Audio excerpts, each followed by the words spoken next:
Okay, so to recap, our pelvic girdle consists of the skeleton is looking at you in anatomical position, so as if the skeleton is facing towards you. Our pelvic girdle is going to consist of our right hip bone and our left hip bone.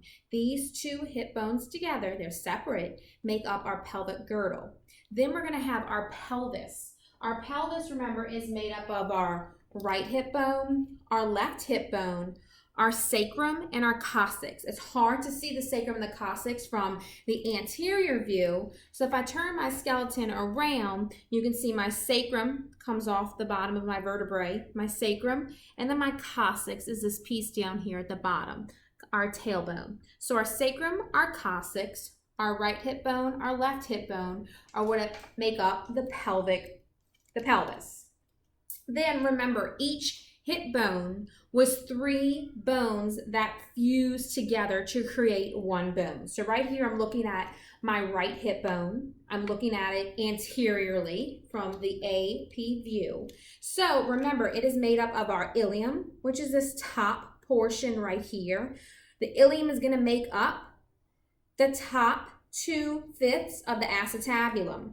Then we're going to have our pubic bone, or the pubis, which is going to be this anterior portion right here. And a good way to remember that this part is the pubic bone is because the 2 pubic bones will come together to make the pubic symphysis. Okay, so we had our ilium, our pubic bone, and then we had our ischium.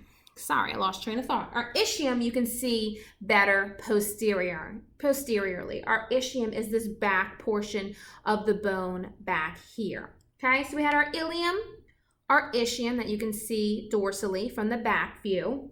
And then we have our pubic bone, our pubis, which is the portion you can see better from the anterior view. Now remember, all 3 of these bones fuse together. And a common place for them is going to be right here in our acetabulum. Remember, the acetabulum is the part that the head of the femur plugs into to make that hip joint.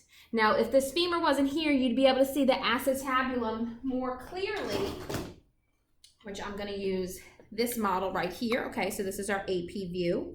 This is if I'm turning it. So you can see our acetabulum right here. Remember, the top 2/5 of our acetabulum is comprised of the ilium. Okay, remember our ilium was this top bone right here. The top 2/5 of the acetabulum is the ilium. Then our pubic bone was this front part right here, remember, that we can see. The lower 1/5 portion of our acetabulum is made up of the pubic bone, the pubis. Then remember, our ischium was that posterior portion of the bone. The other lower 2/5 that's remaining, the other lower 2/5 of the acetabulum is part of the ischium. So our acetabulum is divided into a Y shape, okay? The upper 2/5 is part of the ilium. The lower 1/5 anteriorly is part of the pubic bone. And the lower 2/5 posteriorly at the bottom is part of our ischium, okay?